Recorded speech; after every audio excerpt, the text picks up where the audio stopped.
morning. Today is Friday, December 1st, and welcome to Zoom with Czarny. I'm Dustin Czarny, Democratic Elections Commissioner for Onondaga County, and this is my interview show. And this is my first show back after my, I've been doing Commissioner in the Cars, which are my election updates, but this interview show is the first interview show since the election, which happened earlier this month. As I was dealing with certifying and still dealing with certifying the election, I always put these Zoom with Czarnys on hold, but I'm back because I wanted to talk to my good friend Jarret Berg. He is of Early Vote New York, and he's been a frequent guest of our program here, talking about early voting, absentee voting, affidavit voting. He's a advocate of many persuasions, and Early Vote New York isn't just about early voting, but we do have a great conversation about that. We talk about how far it's come since 2019 and whether we are seeing an expansion of that in the usage of it, at least. And also we talk about the new upcoming early voting by mail, which goes into effect for next year. We'll see how we'll talk about how that came about and the litigation that is going on right now. We also talk about absentee voting, which is a little different, and the canvassing of absentees. And then, of course, we talk about how we can continue to reform our New York landscape, where we've come a long way, but there's still a little bit ways to go. So stick around for my interview with Jarret Berg. He's a great guest, and we have a great long conversation for you election nerds out there. I just wanted to give you a quick update on the hand count. We are still dealing with the 2023 general election, as you know. My Tuesday Commissioner card, I talked about the three races that have already been decided: Camillus Ward 3, Solvay Village Ward 1, and Spafford Town Council. All of those were hand counted. All of those stayed the same. I think there was one less vote in the Geddes Ward or the Camillus Ward 3 ballots, but other than that, stayed the same. The same people who were ahead on election night are ahead now, and have been certified the winner, or will be certified later today, the winner. However, the county clerk race is going to continue. Right now, we are 3 days into our hand count as of Friday morning. We have hand counted about 52,000 ballots. And out of 91,000 ballots. So we are really doing a great pace over the first 3 days. I initially thought that we would be done Tuesday. I mean, I now think that is an outside possibility, but maybe even less of an outside possibility than before, that we will be done on Monday with the hand canvassing of this. So there's a couple different things that's going to go into this. The hand canvassing is the main part, takes up most of the time, but we also have to enter in our data into our certification software and then certify the race. We hope to have that done by Tuesday afternoon, maybe Wednesday. We'll see how it goes, but definitely the hand canvassing will be done, and we'll be able to declare an unofficial winner for that race. At the time of starting the canvass, Emily Essie was up by 307 votes. And over the first 50,000 ballots that we've hand canvassed, we only found 6 more votes net for Lisa Dell, who's the incumbent Republican. Obviously, that's not a lot. It's unlikely that we will find 300 more, but we don't know until we get done with the canvass. Every area of the county is different, and we'll have to see how that goes. And we'll know that more Monday night or Tuesday. Check my commissioner in a car on Tuesday, because we'll probably be talking about who won this race. And it's been a major battle all year long, and it's only fitting that it comes down to a hand count to decide who the winner is there. So that's all I really got for updates for you. Stay tuned for my interview with Jarret Berg, founder and co-executive director of Early Vote New York. And we talk about early voting by mail and all of the early voting news that you will want. Take care.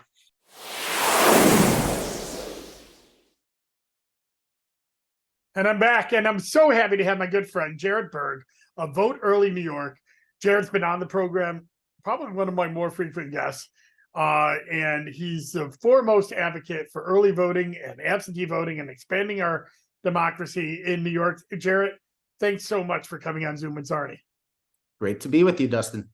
So, Jarret, I know you've been on several times, but why don't we talk about Vote Early New York and tell people what Vote Early New York is and what your mission is? So we built out Vote Early New York, myself and several voting advocates, in between the end of 2018 and early 2019, when we knew that there would finally be this opportunity to begin to modernize New York's voting laws after decades and decades of intransigence in Albany. And we viewed it as sort of a two-pronged mission. It sort of evolved into a three-pronged mission. But the first piece is civic engagement. We want to make sure, and wanted to make sure, especially then, people knew about their rights. We wanted to be a resource to boards of elections that for a century plus, people had basically voted with one method. Voting was on election day.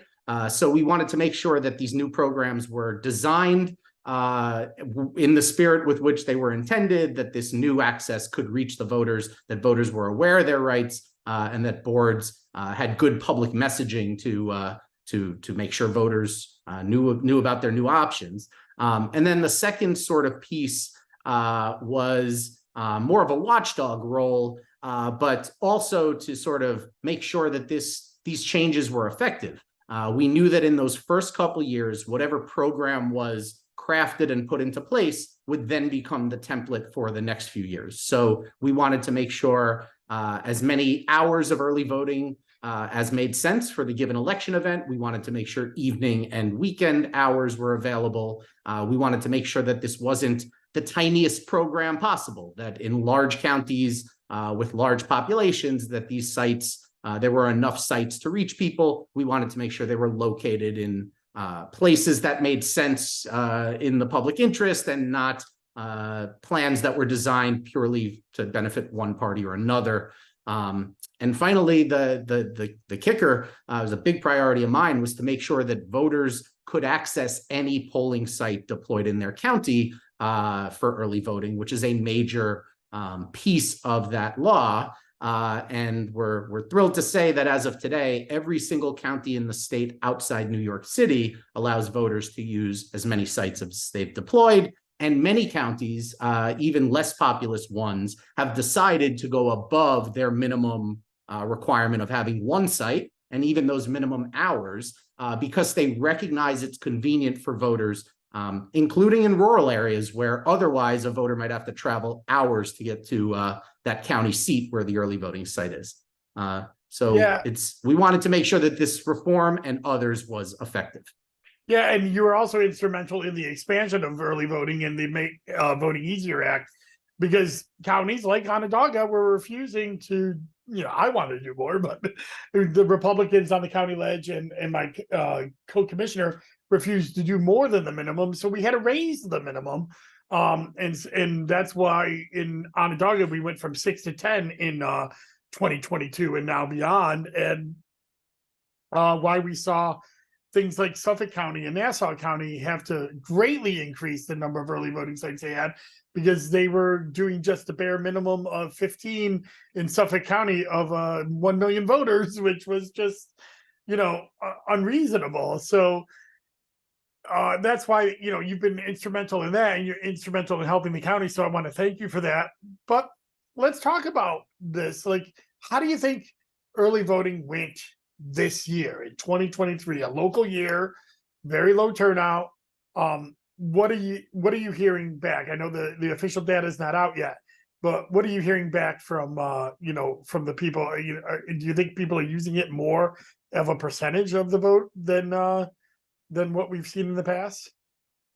Well, so it's certainly what we know is that options protect people's rights. So having that early voting option for the 9 days, it benefits voters because it gives them 2 weekends, evening hours prior to Election Day Tuesday, to make their plan to get out there and vote. And also, if something happens, if something comes up, they were going to go one day, they got busy, their kid got sick, parent needed some extra help, they can come up with a backup plan and not be disenfranchised. We also know, and this is what we saw this year, it's been true for every year since the program launched, that having the voting start several days before Election Day creates a bit of a soft launch opportunity for boards to open up voting in person and to issue small problems that they can then resolve in those first couple minutes or hours of the first day. And then voting goes much smoother for the subsequent days. We have seen that as sort of a pattern, and I think that's frankly a tool for administrators that the kind of problems we used to see at 6 in the morning on Election Day Tuesday, which could have happened in the rain, could have happened in the snow anyway, that would lead to major foul-ups. And then there's, the only option is to truncate Election Day or extend hours or something, really triaging that relief down to the wire. We now see that small problems can be identified, issue spotted, and resolved 10 days before Election Day itself. And although we never want to see voters turned away and told come back later, having those several extra days is a major due process safeguard, because there's always just stuff that happens, inadvertent stuff or otherwise. Spreading out that turnout pattern reduces stress and pressure on you and your team. It also reduces stress and pressure on the voter, and those options protect rights. So I think people are embracing this reform. I think we know voting is habit forming. It takes several cycles for people to trust the method, start to use it, recommend it for their friends, think of voting as not just this one activity that happens on a Tuesday once every 4 years, but that there's elections, at least right now, every year, and that voting is done during a reasonable election period across different methods. So we're getting there. As you mentioned, this is going to be the first election where first general this coming cycle where COVID is not sort of front of mind and dictating the safety of public spaces. So we might, this coming cycle, barring some sort of major disruption or health pandemic, we might get a very clear snapshot of what it means for New Yorkers to be presented with these 2 or 3 methods of voting. Yeah, just anecdotally in my county, comparing local years, 19 and 21, the only 2 local years we've had early voting. We started with 8% of our overall vote, about 7,800 voters in 2019, then about 10% of our overall vote, which was like 9,700 voters in 2021, and then this year it was about 14% of our overall vote. So it's obviously ticking up, and it was actually much more voters than we had in 21. We had about 12,000 or so early voters, and we only had about 90,000 voters as opposed to 97,000 voters. So it's becoming a larger share of who's deciding to vote, and so. The expansion, obviously, with the Make Voting Easier Act that GNR has put through, obviously made it more available to more communities. I think that's one of the reasons why we've seen the growth, because we're not just having 6 sites, and we're seeing them mirror other populations, and we're seeing those populations taking advantage of it, of course. So, before we move on to the next expansion of early voting, which is early voting by mail. But let's stick with this a little bit more. What do you think the future is of early voting? Is a lot of my fellow commissioners might string me up by a tree here if I just mentioning this, but 9 days is not very long considering what we've seen in other states. You see anything from 2 weeks, 3 weeks to 6 weeks in some states. Now, I'm not advocating that. I'm not even advocating going beyond the 9 days, but it does, it's fair to mention that, while we've had this early voting period now for 4 years, at 9 days, it is one of the shorter periods throughout the country. Is that correct still? That's correct, and you are right to say that the time span for early voting is it's as wide as there are states. Different states look at these things differently. Some states call early voting what we call in-person absentee voting. Other states have had early voting for decades, and it's a far more robust period of time. You and I had spoken for the past several years about thinking that maybe in the long run, we would end up seeing a pattern of a third, where once and if New York sort of normalizes 3 different methods of voting, that the voters would sort of gravitate into that kind of pattern. And one of the challenges in evaluating this now, just the timing of the pandemic and the expansion of absentee voting, is we don't actually know how many folks would have voted early if they didn't have that mail option, how many people would have voted early if there was no COVID, so that they were really faced with vote on election day or use this election period and avoid those election day lines. The way 2020 played out, and you're right to mention this law that improves the location of sites and puts them closer to where people live, is we saw massive lines during early voting in 2020, even in places that are not used to having those lines. So that led to this push to improve the ratios, which of course places the early voting sites closer to where people live and where they work, where they do their shopping. And that is effective. In the early years, one of the critiques we heard was, well, I'm going to wait for election day because the poll site's at the local gym or the Y or the school or the church up the hill. And I don't want to drive 30 minutes to some other town to vote early. So, nice reform, but it's not really accessible to me. And these concerns were raised, by busy people, by people with disabilities who have mobility issues getting to further places. So I still think it's a moving target, but this stuff is habit forming. There's no great reason to wait to the last possible minute to vote if you don't have to.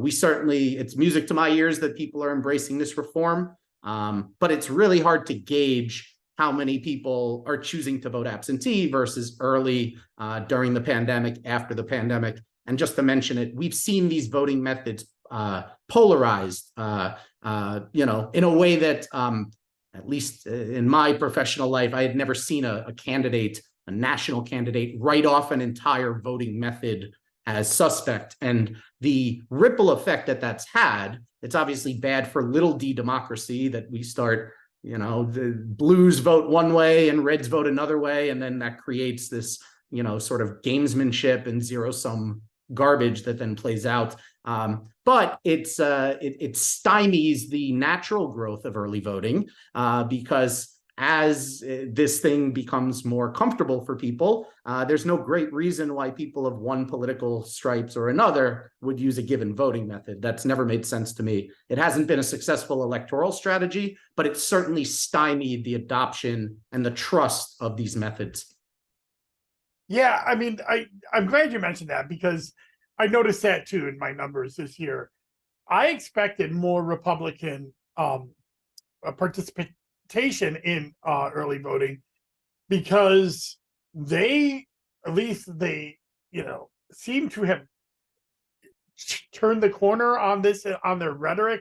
Not the former guy. He's still, he'll say one thing and then say another thing right away later, and his flock still listen to it. But I saw like the state GOP, I saw the local GOPs starting to push early voting, trying to get their electorate out, and it didn't seem to work. And I'm worried that after years of being indoctrinated about early voting being bad and absentee voting being bad, even now that the Republicans are trying to turn the corner on this, they're unable to convince their flock to do so. And though I'm a Democrat and I love seeing Democrats win, I want to see more people vote, and I want to see more people use early voting.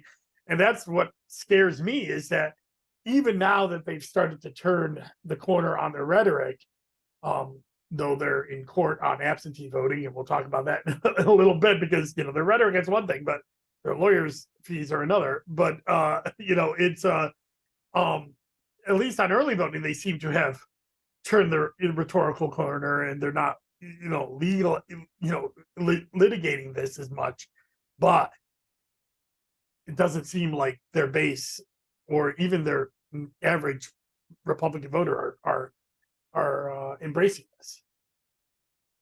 We've been inundated with all sorts of information about, the election systems and, the eroding trust in the system as such. And it's unfortunate because there are cynical people who benefit from low turnout. But at the end of the day, if the goal of winning elections is to get the most people to vote for your candidate, having more days to vote and running a very data-driven, robust get out the vote effort where you can be turning out people over days and weeks and sort of crossing them off the list. That is a strategy for success, and that has nothing to do with party affiliation at all. Again, it sort of presumes that both sides in an election want as many people to vote as possible, and that it's a persuasion game about who has a better message. Unfortunately, we've seen a very anti-democratic lurch in America, and we're seeing similar in Europe. But I think the challenge there is it's that assumption that high turnout is generally a good thing in a responsive democracy that's starting to be upended. And so I think that is a big piece of what's going on here. Anybody who wants to win an election should be embracing every legal voting method there is. It's just ridiculous to cede that turf to your opponent, so to speak. I don't advise parties or candidates how to do their turnout operation, but it certainly is head scratching as an observer to see someone write off an entire voting method, or to say the only good votes are the ones that happen on a single Tuesday as opposed to days, weeks, and months prior. It doesn't make any sense, and it puts all your eggs in one basket, and then things do go wrong sometimes, and it leaves for the last minute activity that could be dealt with for days and weeks and months in advance. And it does seem to be a self-fulfilling prophecy as they do this rhetoric against early voting and against absentees, and especially against absentees. They say, oh, these are democratic methods of voting and thus illegitimate, but they're democratic methods of voting because they're not participating. And it used to be that the absentees, they owned the absentees before 2019, and in 2019 as well, that it was about even. They were, very, it was always an older voting base that used it, and they tended to win the absentee vote so much that Democratic operatives like myself, when I was running campaigns before 2013, I would always tell my candidates, we have to win more on election day because we're going to lose in the absentee count that comes afterwards. And now it's the opposite. And it's all because of the rhetoric from their national party and their state party and the actions of their state party in their lawsuits against legitimate expansion of absentee ballots for COVID and counting of absentees beforehand and all of that. We're going to get into that in a little bit, but let's talk about the new expansion of early voting by mail, which I think a lot of people are going to try to lump in with absentees, but they're different. And maybe you can tell us a little bit about this program, how it came about, and why is it different than absentee voting? Well, so look, politicizing the voting methods, full stop, is bad for little d democracy. And we need that to end. People should be looking at these options and doing what makes sense for them, and then help make sure that one of these options works well for grandma. There's a reason that Florida and Texas have had early voting and vote by mail for decades, and it's never been because it benefited the Democratic Party to the detriment of the Republican Party. So we really need to get back to a place where the voting methods themselves are not politicized, and then we can focus on things like voter access, presuming that both parties want constituents to be able to vote, of course. Look, to your question about early vote by mail, there are dozens and dozens of states that permit voters to vote by mail without the need to cite any sort of excuse. We know that voting by mail works. We know it's secure. We know that New Yorkers, thousands and thousands of them, are hungry for this voter access. We saw Millions used this method when given the option during the pandemic. Frankly, I thought it was particularly despicable that during the pandemic, there would be this effort to gunk up the emergency relief that was put together in a very short period of time to make sure that people didn't have to jeopardize their health when they went to vote. It was almost like there was like this attitude between the mask stuff and the voting methods. It was almost like, you know, if you don't vote in person on election day and risk your life with no mask, you're like, I don't know, not man enough or something, or it's like you should have to work to survive and choose between your health and your civil rights to be an American. And that sort of attitude was just, it was literally toxic. There was a COVID outbreak in an overcrowded Suffolk poll site in that 2020 general cycle that a week or two later, a cluster was traced back to, you know, an unventilated space, overcrowded space. But it's less about a particular and more about thinking of the future and what kind of policies we want to see in the state. New York has different constitutional provisions that give the legislature authority to regulate voting. And so what's playing out now is that this past June, the legislature enacted a new law, a sweeping law, it's known as early vote by mail, that would allow any New Yorker who's eligible to vote to request and access a mail ballot. They call it an early vote by mail ballot. And the process itself, meaning the process by which you'd request the ballot, the form of the ballot, the envelopes and the security proofs to make sure that the ballots are genuine and safeguarded, the tracking tools would mirror what's been set up in the last 3 or 4 years for making sure that we have a modern absentee system. But this would not replace the absentee voting system. It stands distinct and parallel to it. And it would take effect as soon as this January. But the entire thing is being litigated. Elise Stefanik and her political allies brought a lawsuit challenging this provision the same day that the governor signed the law. And it's likely to go up to, 2 rounds of appeals. So I'm sure you have a calendar in the back of your mind, but in my mind, they better sort this out soon before, well before that presidential primary next year. So you and your colleagues have some clear rules of the road for those first rounds of ballots. Yeah, and let's talk about the difference though, because there is legitimate differences between early voting by mail and absentee. For one, you have to apply every year for early voting by mail. It's not something where you can apply permanently and just get that ballot. If you want that, you still have to get an absentee. And I think that's going to be where the public draws the distinctions between absentees and early voting by mail. Absentee will be people who are permanently wish to get ballots. They're physically unable to go to the polls every year, whatever the reason may be. Now, the people who are temporarily away, they're the ones who are going to want or just want it now. They're going to be the ones who are the early voting by mail, ballots. So, and this has been done in other states where, we had a constitutional amendment question fail, really bad idea to put it in an odd year election. And we've talked about that several times, but other states that have these excuse-based absentee systems in place have expanded early voting by mail. Pennsylvania, down to the south of us, have done it. I believe New Jersey has done something similar as well.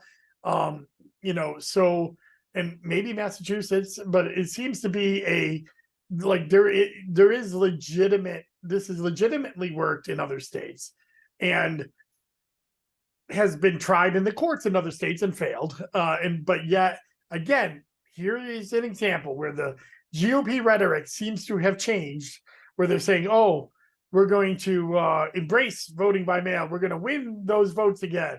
And then the very moment they have a chance to do that, they go to court to try to stop it again.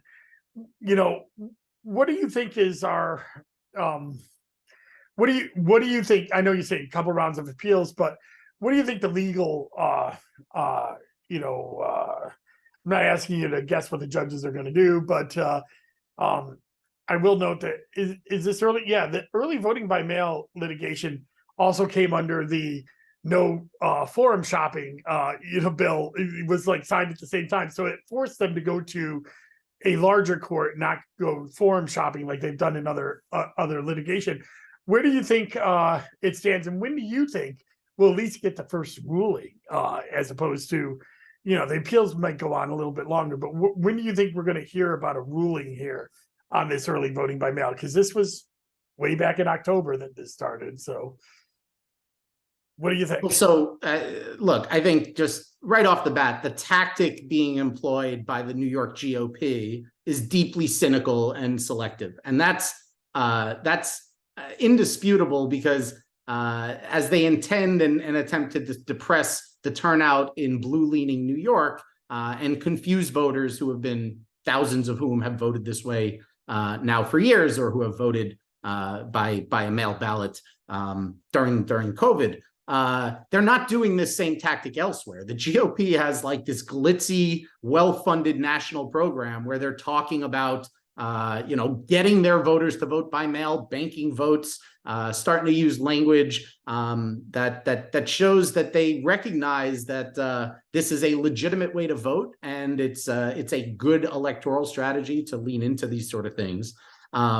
And we know that the GOP's path to maintaining its House majority runs directly through New York. So I think that sort of explains some of the why. There's an opportunity to continue to gunk up the process. And it's almost amazing when you start to read some of this stuff. They talk about how they almost say the quiet part out loud, that like, if more people vote, then the will of the voters might reflect a will that doesn't help our folks and it helps our opponents. So therefore, we need to go after these things. And that's the toxic, destructive piece of all this. On the litigation, this is a case of first impression for New York courts. Only the Court of Appeals can tell us what the Constitution means. We have a newly formed constituted Court of Appeals. So this question is untested in the state. It's also untested before these particular justices. The anti-forum shopping law that was signed at the same time as this was intended to prevent the sort of meddling we've seen over the past couple of years, where literally these constitutional challenges were brought in the run-up to the 2022 general election before a judge who I believe was the former either county chair or local party leader in the given county that they brought the suit. And so then it's sort of like you bring a lawsuit in a rural place, you get a quick judgment, and then all of a sudden changes the equities. Now for weeks, there are headlines telling people that their votes might be in jeopardy. And so the sort of headline there last year was suing for chaos. And even though the GOP lost those lawsuits, they certainly achieved part of that goal, which was that for several weeks we had to sort of untangle those narratives rather than just tell people, you have these voting options, these are your rights. We put in place all these mechanisms to make sure that you can track your ballot, that you can cure your ballot if there's a small defect that would otherwise jeopardize your vote, that you can request ballots online, and all the rest. And the counting process, that we're not going to sit here and hold thousands of timely ballots sort of in abeyance for days and weeks, and then let folks come in and challenge ballots, not because of anything wrong with the ballot, just because of the party affiliation of who might have cast it. What we've seen with this forum shopping provision is that if you want to challenge an election law under the Constitution, you have to bring it in one of the 4 regional hubs around the state, so that it's in a place where it can be answered easily. Those appeals can happen swiftly. And I think the idea is to develop a bench expertise in this subject matter in at least those 4 places, so we don't get these widely variable rulings and dueling rulings around the state, because elections are very time sensitive. So a decision and then a delay, that sort of thing, has real impacts in the field. As far as the question, I think this will hinge. There's a strong case to be made that this thing is constitutional. Analyzing these issues under a state constitution is different than a federal constitution, which by design is is very limited, right? The federal Constitution limits the power of the federal government and reserves all other powers not explicitly given back to the states. And generally the will of the people is embodied through their elected representatives, and that is our legislature. So there's a strong case to be made that this thing is constitutional, not just because substantially similar and almost identical provisions have been upheld in Pennsylvania and Massachusetts just in the past 2 years, even with the kind of language and wrinkles on this question in that we have in our state constitution. But also because in order to have a statute struck down as unconstitutional, it needs to be found unconstitutional beyond a reasonable doubt. And that is to say that, and it doesn't mean it's impossible, courts find overreach in appropriate circumstances, but what it means is that it would have to be explicit or incredibly strongly implied that there's no way to read the Constitution and this statute in harmony, that it would directly conflict. And quite simply, the Constitution, the New York State Constitution, it does not say the only people who may vote by mail are. And for that reason alone, there's a strong likelihood that this thing gets upheld. I think that's not a guarantee. And there's certainly going to be some dissents, I would anticipate. I think that's a safe bet. And anytime there's a dissent, that at least gives fuel for and wind for an appeal. But I think this really comes down to how much context the Court of Appeals is willing to look at. Do they just look at the four corners of the state constitution and their history of giving major deference to the statutory enactments of the elected body of the state? Or do they start digging into the context of what happened in the 1890s when the Constitution was revisited? What happened contemporaneous with that? What was that language about when they crafted the absentee ballot provision, and what was the language about when they crafted this entirely independent basis, Article 2, Section 7 of our state constitution? Everyone should take a look at that. We can all read what it says. That basically gives the legislature the power to regulate the manner of elections by ballot or otherwise, so long as secrecy, the secret ballot, is preserved. And so we will see whether the court digs into the 2021 referendum, the question you mentioned earlier. It's a little dangerous to start creating implications and deciding, what the will of the voters could have been. At that time, people had the ability to vote absentee because of illness, which included COVID spreading in the community. Technically, that's not in place now. That was an odd year, as you mentioned. So what we don't know is how much the court will look beyond the Constitution and the great deference that they're required as a matter of judicial restraint to give to a legislative enactment, rather than impose their own will or judgment about this question. But there's also the state of Delaware, which this similar language in their state constitution. This question went up to their high court, and based on the specific history in Delaware, where there was, frankly, more explicit language that said that the default is that voting is in person, except for these extraordinary specific circumstances. And so the high courts in Delaware focused a lot on that and sort of said, we would uphold this thing except for, and we would not strike it down based on implication or what perceived but not explicit writing says, except there's this long history of the high courts and other bodies in Delaware weighing in on this question over time. So we don't know what the Court of Appeals will do here, but there's a pretty strong case to be made that it's valid. And then there's the way the legislature handled this thing. And I just to add some balance here, I will just remark that if their goal was to see this thing survive in court, they basically did everything they could to strengthen the other side's hands. Yeah, I mean, it did kind of come out of nowhere at the very end of session, and that's that, that was too bad. I'm glad to see it passed. I'm excited to be able to implement it, but I hope I will get to implement it. But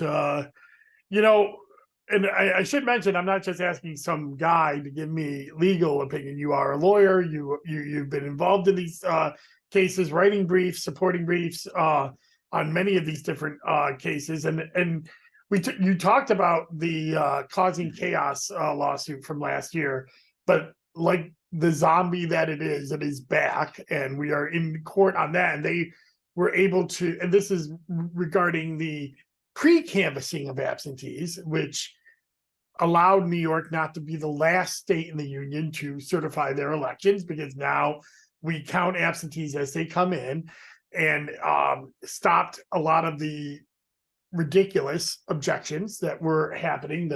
Many of my viewers will remember 2020 in Onondaga County, where 50,000, or it was about 50,000, 60,000 absentee ballots had to be waited till 7 days after election day to start, and we had close races, and they descended on a building like jackals, all over the state, and we had a major COVID outbreak during that, when all they were trying to do was ridiculously throw out ballots on no basis. I mean, they were laughed out of court. They were the paper was very very opinionated about their antics and their efforts. But one of the reasons that happened here, it happened in Nassau County. And, that's why the pre-canvass bill was written and put in place in 2022. And then they waited till like literally minutes before absentee ballots were being adjudicated at the counties, and trying to sow chaos at the counties. They try to get them to stop adjudicating them. They went to court. They got thrown out because of latches, which is, basically they said it's too late to bring this lawsuit. So then they waited again till right before absentee ballots for this year went out. And they had all year to do it. And several elections have gone by now. But they waited again, and then they said, well, that's okay. We won't get it for this year. We just really want it for 2024, which kind of shows you that it's not about the fraud or the actual, the harm that they say is happening. It's really about the harm they want to do to Democratic ballots in 2024 to try to save their congressional candidates. So where do you think that's going? Or, that one didn't get, before that one is back in Saratoga County. And it's a different judge, but another judge with strong ties to the GOP. And where do you think that's going? Do you have any clue on that? I mean, obviously we're already done with this election. It's not going to affect this election, but it might affect the presidential one. And that's, right around the corner, really. It's not a small thing. I think you hit the nail on the head when you described what the motivation behind that lawsuit was, and the fury over this, and just to sort of open up, what are we talking about here? We're talking about a process where bipartisan election officials, our entire model in New York, is run at the top of every board, at the state level, and at the check-in table of every single poll site and election district in the state by a Democrat and a Republican team. And these folks, you and your colleagues, are doing the job, doing the work, and making these decisions together. And so what this new law did, and it was intended. I mean, I think the big impetus of this was that New York, embarrassingly, for cycle after cycle, up until this law was in place, would have this large quantity of absentee and affidavit ballots sort of just hanging out there uncanvassed. And it probably wasn't statistically significant prior to 2020 because our absentee ballot program was so limited. But when you see that many more people vote and the politicization of the voting methods, then you get a scenario. I think during that 2020 cycle, the media said, prepare for this blue shift. that's going to take place. Going into election night, there's going to be some set of numbers, but as other states report these other totals, we'll see a certain shift. In other states that canvass early, maybe they talked about a red shift. But in New York in 2020, probably for the first time, because absentee ballots were so expansive, you had dramatically different results in the unofficial results on election night that then changed when the unofficial tallies caught up with the canvass. So this was done and designed to make counting faster and to get the bulk of ballots, especially those that come in days and weeks before election day, canvassed and tallied and included in those totals, and not hanging out there only to be challenged for the reason that you said, because a losing candidate or a candidate in a very close contest can sort of get their win number together, get their ducks in a row, and come up with a baseless challenge process to start disqualifying perfectly good ballots on all kinds of specious grounds that either now are prohibited by law because we have clarifications that say certain small defects that don't go to the voter's identity or their intent must be counted. We give people the opportunity to cure. And when you do that earlier in the process, people aren't without a remedy. They could go vote, they could cure their ballot if there's more time. But I think that the fury over this issue is because a major tool in the voter suppression toolkit has been taken off the table. And that's really what this is about here. It also protects the new law, the one that's being challenged here, protects the integrity of the process because you and your fellow commissioner and the committee of bipartisan team you might assign to review ballots during a canvass, you folks get to make those determinations. And once you've decided that a ballot is valid, the point is that you can't have these third parties interjecting and bringing challenges based on nothing that they have to actually put in writing. There's no opportunity, right? When we talk about due process, it's only the most fundamental right we have. If a voter's ballot is challenged, when does the voter get to come in and swear under penalty of perjury? No, I'm who I say I am. That's my vote. So this has been going on for decades in an ex parte way. We would never take away someone's rights in court without giving the target of that deprivation the opportunity to be heard. And so what I would say is this new process speeds up voting. It also makes voting more fair. It safeguards people's rights, and it reduces the ability and the impetus to bring these bad faith challenges where they're not even looking at the issue with the ballot. They're looking at the party affiliation of the person who cast it, and then, oh, that's one of my guys. Okay, I have no problem with that ballot. Oh, that's one of the other guys. It was cast on a college campus, so that ballot is suspect to me and my guys.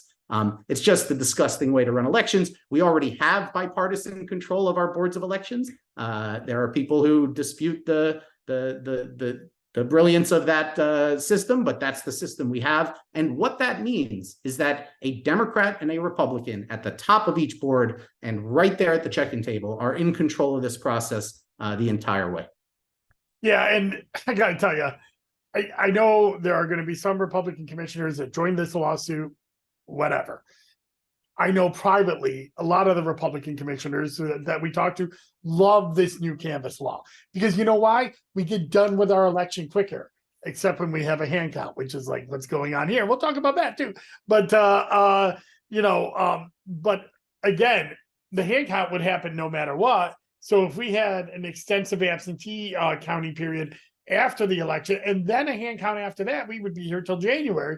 So, in a year where we wouldn't have a countywide hand count, we could be done by Thanksgiving easily. And that is, because there's a lot of work that happens after an election that we have to still wrap up. There's still absentees that come in after election day that we still have to count. So it's not like there's none, but having a finality on election night and not having these arbitrary objections that come in has made the process so much easier for boards of elections.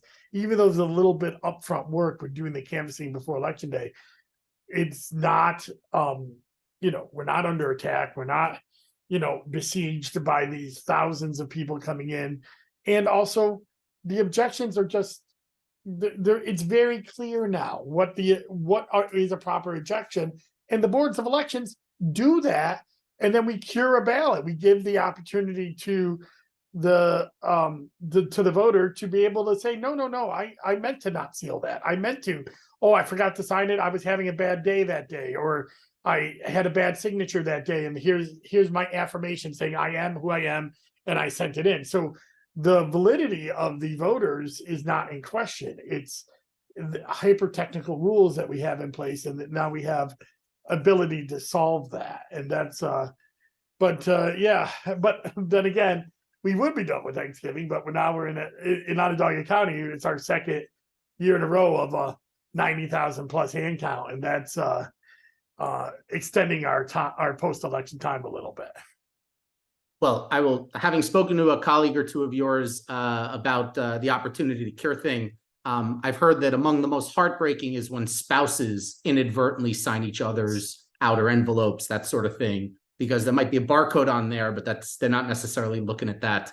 They're sitting around the table, the mail comes in, and they're voting and going about their business. And so at least now there's an opportunity to cure if they get them back in time. You can track this stuff, and the ballot tracking tools, these things are fairly new, but when working properly and things are updated and properly implemented, these things do provide a lot more due process to voters. I do have a question for you, just given that you've now experienced these larger hand recounts, and you're not an administrator in a tiny county. Onondaga is a nice, one of the larger medium-sized counties in the state. I think that's a fair way to describe it, or a small, big county. But I was curious because there's always been so much talk, especially in recent years, about can we trust the election results? Can we trust the administrators? And it's demoralizing as someone who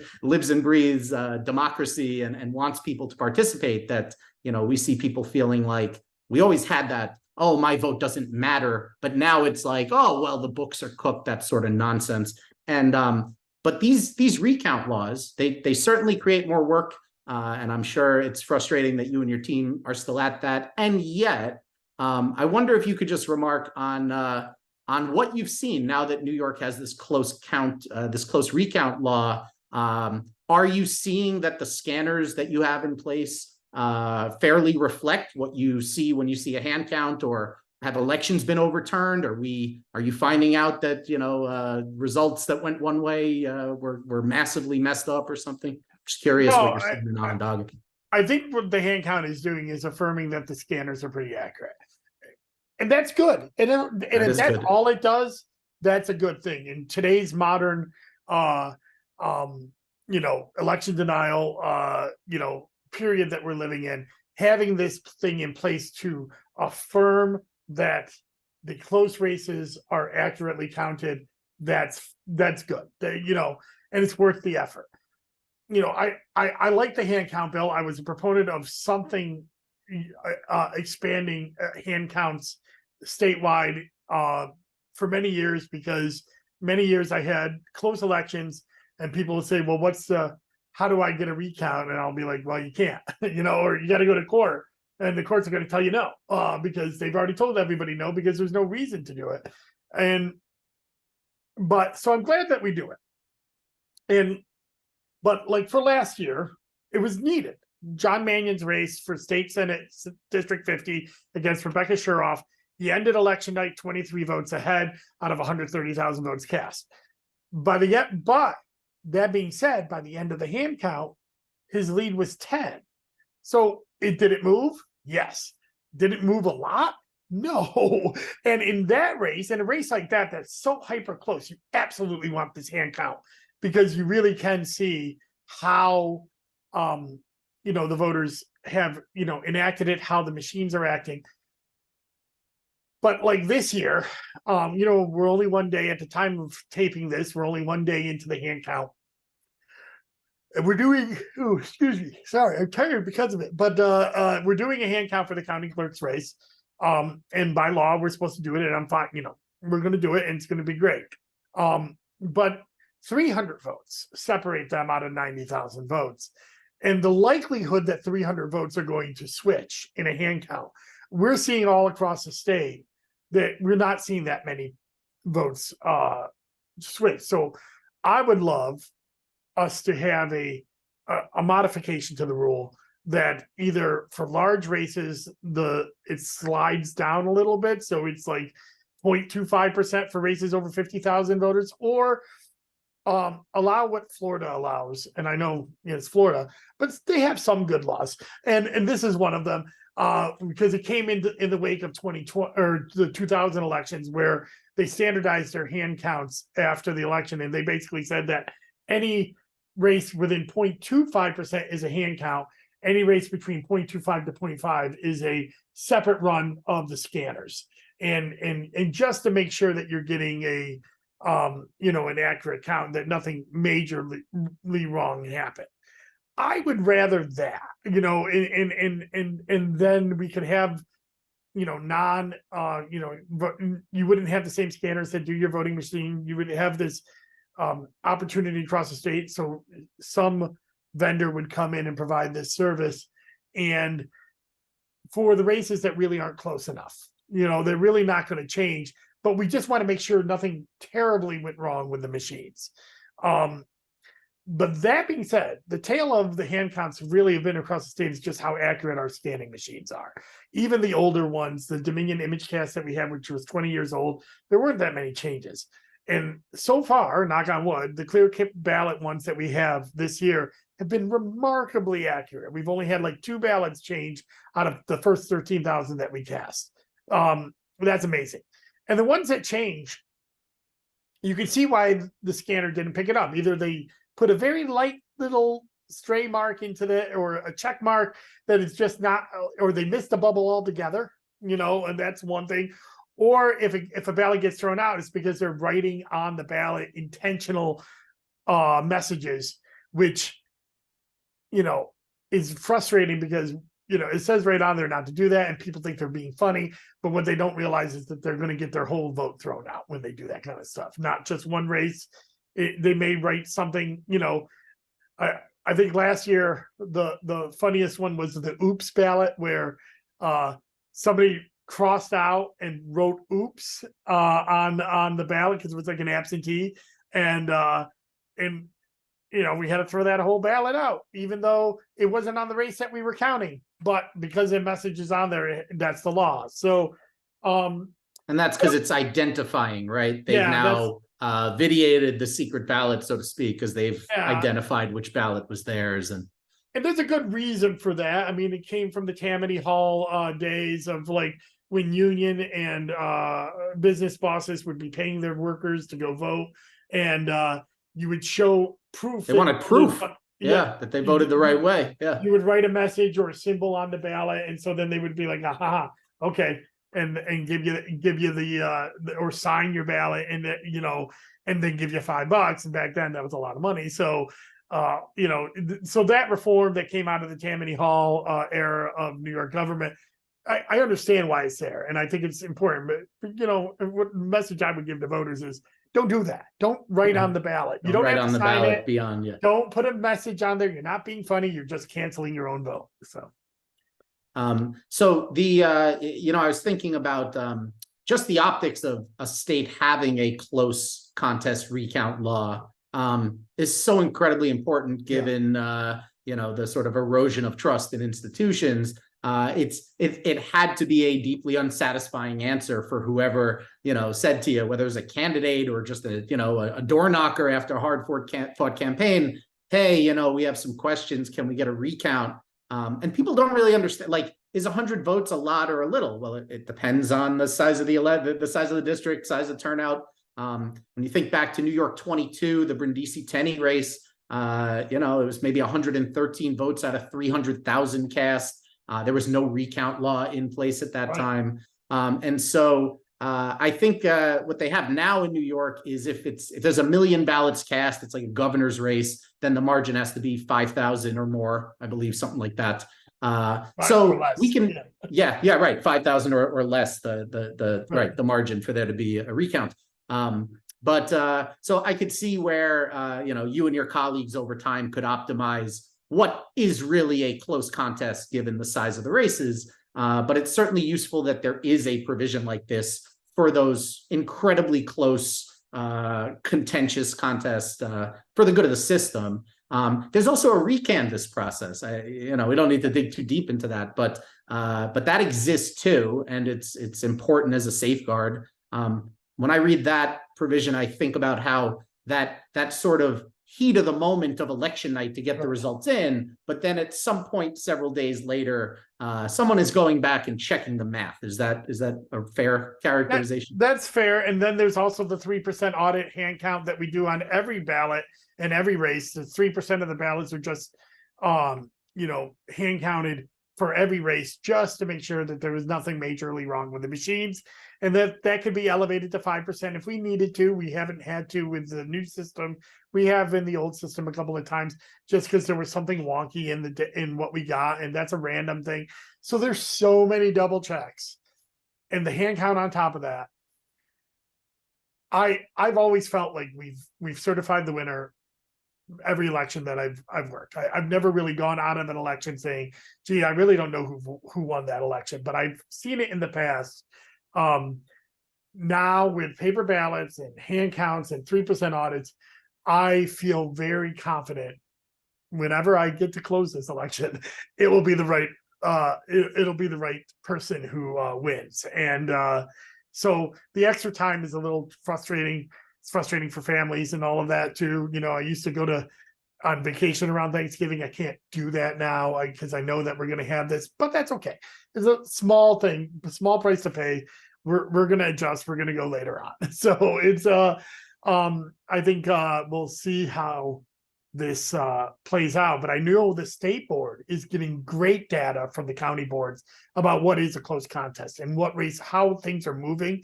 And so over time, I hope we can continue to show the legislature that we don't have to keep this law the way it is. We put it in place in the middle of 2021 in a budget, in the budget. And we just took the New York City law and said, one size fits all. We're going to do it everywhere. Maybe we can adjust it. And hopefully it'll be a little bit better for the county boards. You also have a handful of other states to look at and their experience on what a big contest is and how the recounts go. So we should be able to optimize the correct standard so that it's not overbroad, but it's covering the really close races, regardless of the size of the district or the turnout. What about online registration? I hope you don't mind me raising it. No, go ahead. We've seen this is a relatively new reform. It took a decade plus to get this into the law, and then several years to implement, along with some delays through the pandemic. But myself and a lot of the colleagues I work with, we have some concerns over the state's tool because it seems really clunky. The City Board of Elections has a very streamlined tool. It's branded well. It makes it clear that the entire time you're registering to vote, it hits those eligibility questions and gets you through. The state board, I'm signing up for health insurance. It's like I might need to donate a kidney, and then I'm not even sure if they're going to get me back to the registration page. I have to sign up and create a username and all this account stuff. And at some point, it seems like we've gotten away from the purpose of that tool, or maybe it's piggybacking for now and they'll fix that. But that's a chief concern I have heading into this presidential cycle, where we want to be leaning into these digital tools. I guess I just wonder, given that this was a first real general where you've had this method of registration, did you get some good registrations through the portal, and how'd that play out in Onondaga? Because you folks are relying on the state system, right? Right. Yes, we are. And did we get some? Sure. Did we get a lot? No. I mean, still, 80% of our online registration or registrations period, it's coming through the DMV online, directly through that system. And people aren't going through the New York State portal yet. I will say it got launched in the middle of the year, in a local year. There's not been a lot of statewide money on this, eyes on this. And I think that's a problem, period. I mean, I think as we're talking about funding, we should be talking about statewide PR, and giving the New York State Board more of a PR budget to do these kind of things. Because if you're relying on counties to do PR, these penny pinchers at the county legislature that won't even give us the money to actually operate our own boards, without going into deficit spending, you're never going to get that. But if you might try to slash your salary too. Well, that was a couple years ago, but yeah, they did try to do that. But they're not putting up big money No. to educate people about voter access. No. And so it's on the coalition of the willing or a few right. candidates, right? They shorted my budget by $1 million this last year, which is going to eat it. Basically, they're saying, you're not going to field as many inspectors that we're legally required to field. By the way, I'm going to, but and then we're going to just deficit spend. But they're definitely not going to deficit spend for PR because there's nothing in the law saying that we have to do that. So this is going to be incumbent on New York State on a statewide basis to buy advertising, buy social media posts, all of this stuff, run it through the New York State Board and emphasize automatic voter registration that's supposedly happening sometime next year. I mean, that's been delayed forever too. Probably won't happen next year. I don't know. Maybe I'm going to be an optimist. Maybe it will. But they've had some problems with that. And maybe when automatic comes in, it'll be a little bit less clunky. I do think, though, next year we will see the advocacy groups and everybody else pushing this online registration. And much like when DMV Online started the first year in 2016, it was not greatly used. And now it's just blown up and is overtaken our every other source of registration. And I think the online, it's going to be sharing some of that with the DMV Onlines, but I think we're going to see that. Yeah, I just think it wasn't very useful yet, but I think it might be. And I didn't mean to be flippant about that. No, it's such an incredibly important reform. I'm glad you mentioned AVR too, the automatic registration. We'll see what actually plays out next year, but there's sort of a ramp up in AVR that's supposed to happen over time, but we're supposed to see it at health exchanges. We're supposed to see it at NYCHA, the City Housing Authority, for new applicants there. And then the governor is supposed to start this process of sort of opting in additional agencies, if, as and when they're collecting the data and they're ready to onboard. So that's a major opportunity. I know it's weekly wonk, so I hope you don't mind me mentioning the thing about election publicity. This is something that I think has been neglected over the 5 years since the new dynamic in Albany. Are we still advertising in the newspaper in tiny classified print what the election dates are? We got to spend money on that. Sites are ADA accessible when they're all required to be ADA accessible, as opposed to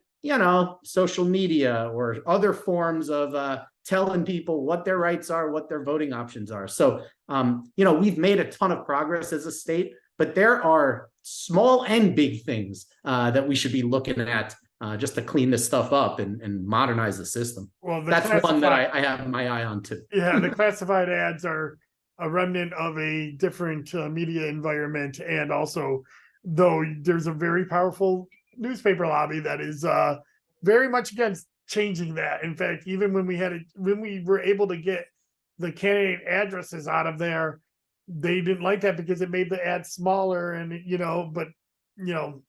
fascinating.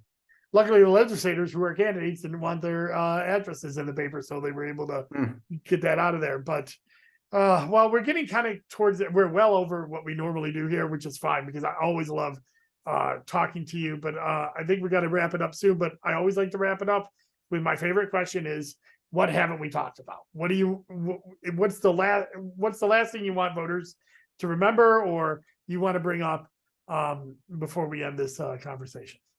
We talked a lot about what I would describe as playing defense. We talked a lot about misinformation and restoring trust in our system. We talked a lot about these lawsuits that are challenging new voter access. I think there's still work to be done on protecting perfectly good ballots from being disqualified, either because of loopholes in the law or technicalities.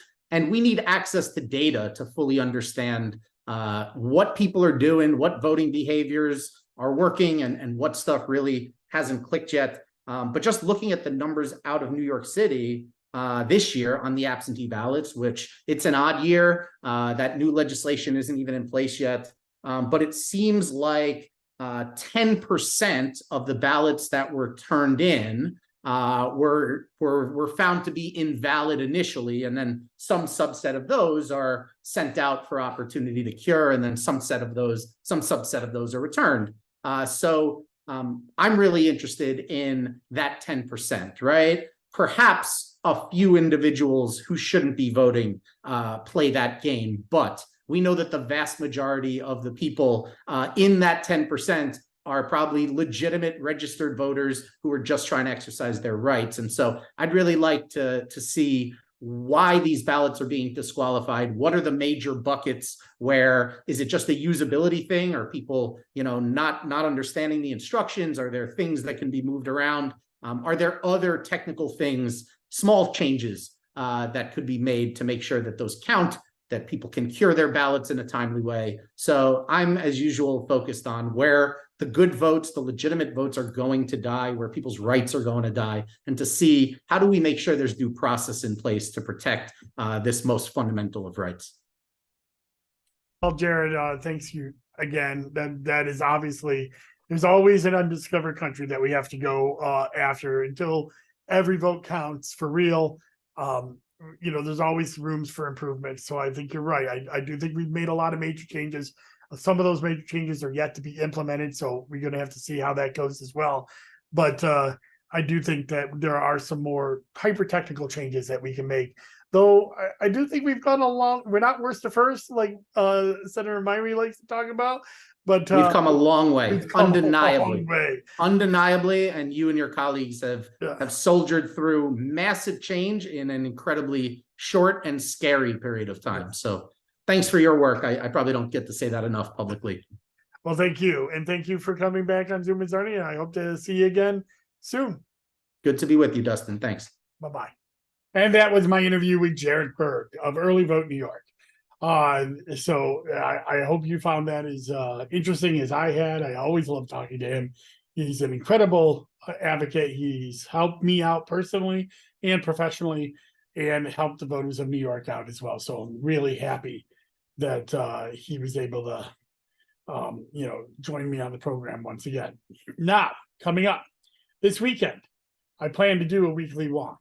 Those have also been on hiatus since the beginning of the election.